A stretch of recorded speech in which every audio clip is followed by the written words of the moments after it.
Hello, travel friends. Today we are going to take a trip to the northern part of California to a magnificent and magical redwoods forest. And this book by Jason Jean, which is called Redwoods, is going to help us to get there. Well, look at that. I think our main character found a book in a subway station. He's going to help us read this book. So let's turn the pages. The coast redwoods are among the oldest trees in the world. Their ancestors lived about 165 million years ago during the Jurassic period. One tree can live for more than 2,000 years, which means there are trees alive today that first sprouted during the Roman Empire. Redwoods have shallow root systems that travel more than 100 feet from the tree. They help the tree stand, and they need all the help they can get because they are the tallest living things on the planet. Redwoods regularly grow to be more than 200 feet tall. A redwood trunk can be 29 feet in diameter at its base. That's so wide that a tunnel can be cut in it, big enough for a car to drive through. Amazingly, such a tall tree starts from a seed about the size of a tomato seed.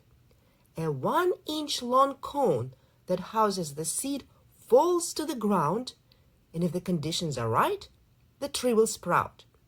With enough light and water, a redwood sapling can grow fast, up to 2 feet per year. Redwoods also grow from other redwoods. When a tree falls or it is cut down, new trees can sprout from big round masses along its trunk, called burls. Often several trees will grow from the burls on one stump. If you see a ring of redwoods in the forest, they probably all sprouted from the same stump. One reason that redwoods are able to live for so long and grow to be so tall is that they're very good at defending themselves. Their wood contains a lot of tannin, a chemical that protects them from fungal infections and insect infestations. Redwoods are also well suited to live through fire. If there is fire, their extremely thick bark shields them from the heat, just like the heat-resistant tiles on a space shuttle. Their branches don't start until very high up, 200 feet in some cases, which also helps protect them from fire, since most forest fires can't reach their needles. Even if a fire penetrates a redwood bark, the tree can still live. In some cases, a huge portion of the center of that trunk has been burnt out, but the tree keeps on growing. In many ways, fires actually help redwoods by clearing out other plants that would otherwise compete for resources like water and soil. Coast redwoods need a lot of water to grow as tall as they do, and the area in Northern California where they live is perfect. It is a rainforest. The area is cool and damp, and the land is often covered in thick fog. It takes a long time for water to travel all the way from the roots to the top of a redwood, and the fog helps the trees by preventing them from losing moisture to evaporation. In addition, the needles of a redwood can absorb moisture straight from the air. In summer, when there is much less rainfall, redwoods have an ingenious way of collecting water. They make their own rain.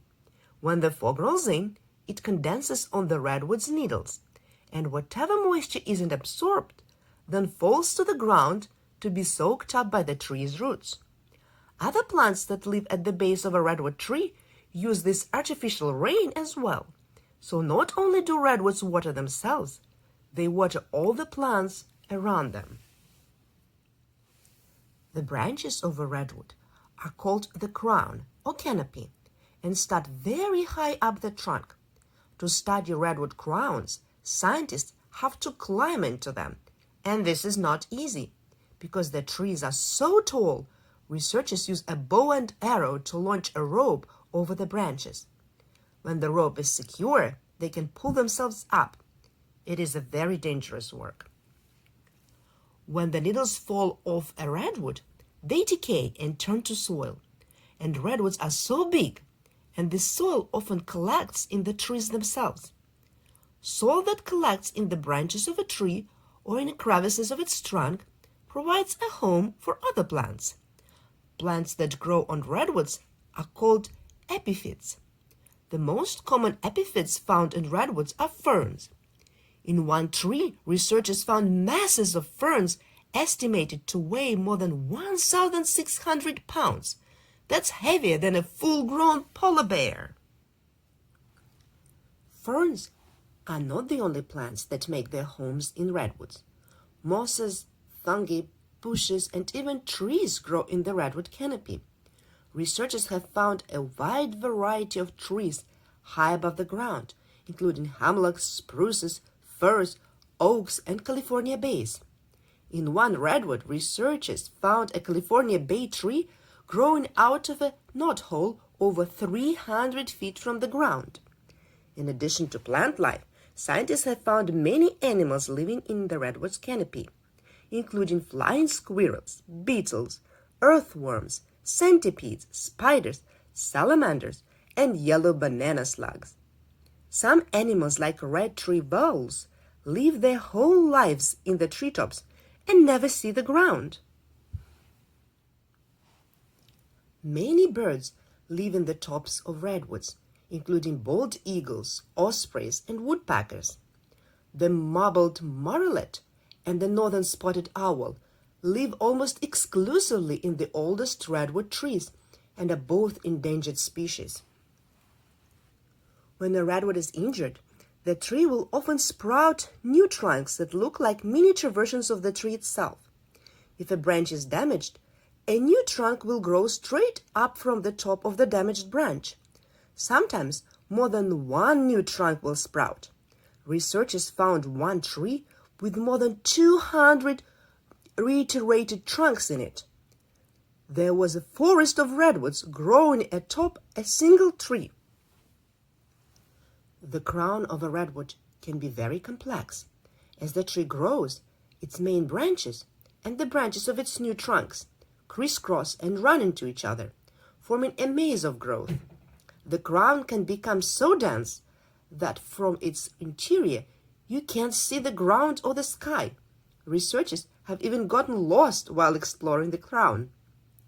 The largest of all redwoods are in the class of their own, called titans.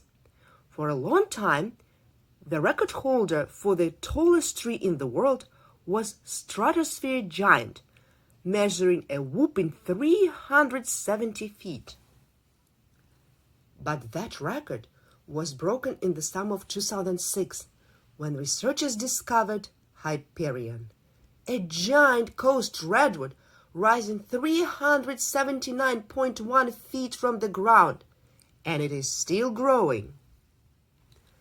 That's 6 stories taller than the Statue of Liberty.